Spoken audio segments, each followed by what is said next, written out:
Hey everybody! Well, new year, new luck, as you could say. Well, how did I start a new year on YouTube here? I know! Well, if you look at my German channel in 2021, I sort of assembled a Pentium 1 PC where I showed how the turbo button works. In 2022, I showed my home network here where I post a video then eventually, hopefully. In 2023 it was my Windows 7 gaming PC that I showed, and in 2020 I started the German channel, and in 2024 I don't know what happened there. But now we have 2025 and I show you my console setup that I have now. Well, but it isn't that new as it looks. If you go back on my German channel, I actually did a video on that in mid 2022 where I showcased the whole setup. Yeah, but in December of 2022 or at the end of the year, I thought, that looks like shit. And then I started the process of redoing everything there and also add a little bit of more stuff to it. But it is a little bit weird showing my console setup here, so we move out to my living room where the setup actually is. Well, and this is my console setup that I have here for 2025. And as of right now, I could potentially connect up to 18 consoles to the setup, which is just ridiculous. And when I have something that has to be quickly plugged in via HDMI or composite, I can do that. Yeah, but you can see next to my Switch there's a Mac Mini, I mean the Switch 2 of course. Well, this place is already reserved for the next generation of Nintendo console, when Nintendo does release it. But I changed the layout here of the setup with the IKEA Kallax shelves here, because before they were standing up and now they are laying down. With the idea that I could have a little bit more space here. Well, at least I thought so, but it does look pretty good as of right now. And I'm pretty happy with it. And well, doing that made it possible that I could even connect even more consoles to it. I plugged in a PlayStation 1 here, a Sega Mega Drive, or as of the American audience here, it's all a Sega Genesis. And also I have my old PS4 here hooked up, because I now have a PlayStation VR here. I also have here a VCR player, a new old vinyl record player from Sony, and I also have here a really awesome CRT here. Well, okay, about the CRT there's a lot more to say about it, so it would be too much for this video, but I am also planning to do a other video about CRTs, so if you don't want to miss out on that, you can leave a subscribe down there to hopefully catch it up. Well, but I already wanted to say some things about that CRT here. No, I'm saying it in the other video that I want to make. Well, I also want to talk about electricity here, because with that many consoles here, it is a serious thing for the power strips that I have here. And well, my breaker box that I have here is pretty happy with what I did here, because no breaker were tapped when I plugged in too many consoles here. And also this FE thing here where it shuts down all of the electricity when something really bad happens here, it's also never tapped here. But I think it is because I don't want to cheap out on something high electricity here things here, because this is everything 240 volts here, and I don't want to mess up things here. So I just never go cheap with high electricity things here. And I don't know if you are familiar with the brand, but there is a German brand called Brennstuhl, and they make quality power strips here. And I use it all the time here. Hashtag no ad, hashtag no sponsor, by the way, if somebody asks. And I have here two of the 8x2 power strips here, and to evenly distribute the power consumption here for the devices I regularly use or that I not really use a ton of. Well, and the devices didn't change from the old setup that I had. I still have my 50-inch Philips 4K television here, and I still have my Onkyo TX NR686 AV receiver. Well, video update, Patrick here, and turns out a local store here, or a grocery store, as you could say, had something in offer. This Samsung TV, a 55-inch 4K TV. So to hopefully replace that with my falling apart Philips television here. So yeah. But this should be quite an upgrade besides the Philips. As well as my playback device like my CD player or cassette deck here. And I still have my OSSC here. But I was able to get it running via USB power.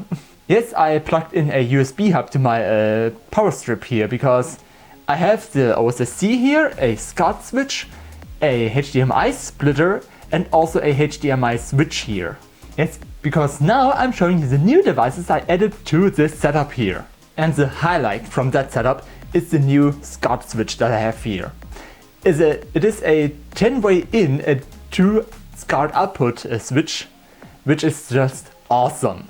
Well, the thing is super awesome because you can plug any RGB SCART device in it.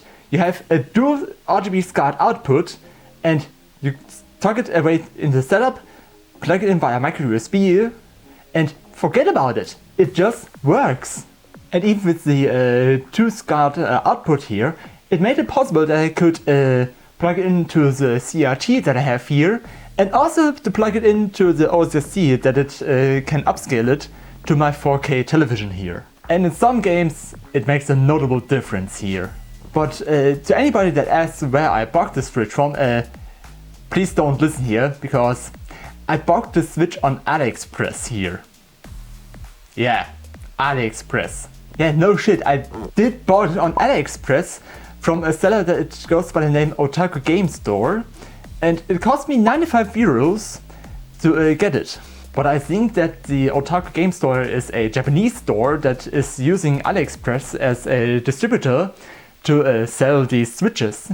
But when I think about it, I put a link down in the description where you can buy it. It is no affiliate link if somebody asks. And besides the SCART switch that I had here, I also upgraded the speakers to JBL Control 1 Pro speakers.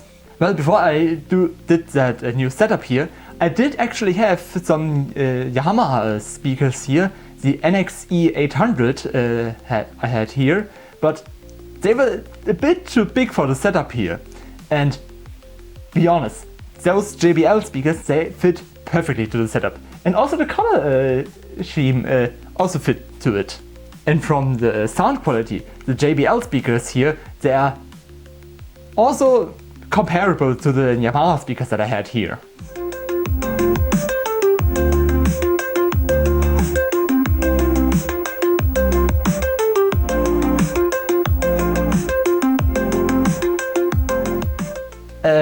I didn't have a 5.1 surround system here anymore. I have a 2.1 surround system here.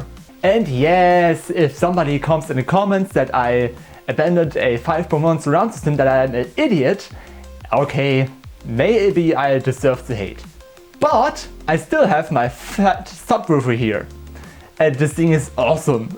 Especially when I want to annoy some neighbors here in Sunday morning here.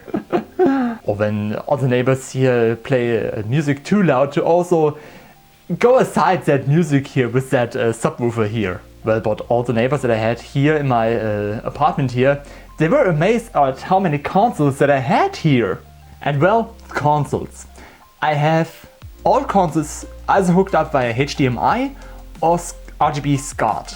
But with the HDMI devices I have to split them because my Onkyo only has 6 HDMI inputs, and as you can see I have a bit more HDMI consoles here, so I have to use a small HDMI switch. And that HDMI switch is one from Ugreen. Also hashtag no ad, hashtag no sponsor. And that HDMI switch here, I have the consoles hooked up that I rarely use, like my Xbox 360, the Xbox One, or my old PS4. Well, but I think when the Switch 2 or the new Nintendo console comes out, I'll do the HDMI from my normal Nintendo Switch to route it to the HDMI switch here, and the new Nintendo console can go into the Onkyo here. And all the retro systems, as you could say, and they're all hooked up via RGB SCART. And I find the RGB SCART input to be the best input or output for those retro systems. Well, but there's one console where I did something else with the Nintendo Wii that I have here. I can either hook it up via SCART or component.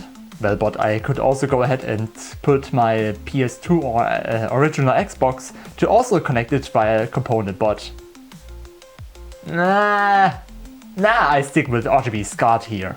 I could go ahead and connect the GameCube via component, but yeah, those component cables are ridiculously priced.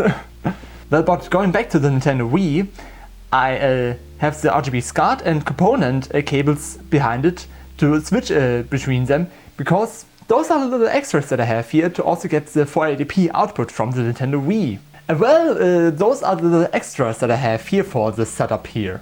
And thanks to that HDMI splitter, which skips the copy protection from HDCP, I could go ahead and display every HDMI device to that CRT here. Which is a little bit pointless, but it is cool! Here, look at it! It's freaking cool! But I can say that I need two televisions here to catch up every bit that I have here. And also, if you want to catch every bit here, you can leave a subscribe down there. But most of the extras that I have here comes from an Apple TV 4K here. Well, and yes, I also watch some normal television here, the garbage German television here.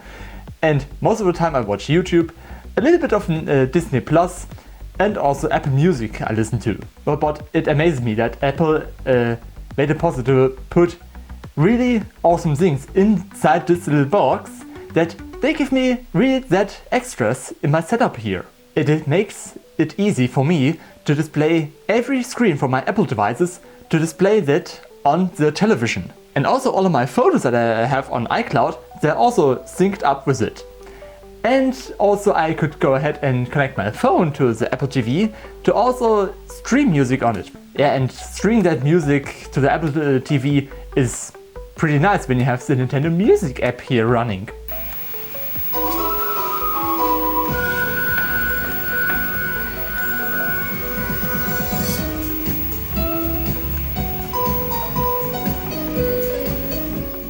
Well, those are the things that I have in my setup here. I want to say that you could go ahead and check out my German channel if you are interested in some of the bits before that. Well, but this video is only available in German and I were too lazy putting in English subtitles. But if you want to check it out, you can watch it. Yeah, it is still live on YouTube. Well, but did have any questions about it, you can ask me in the comments and hopefully I can answer those questions here.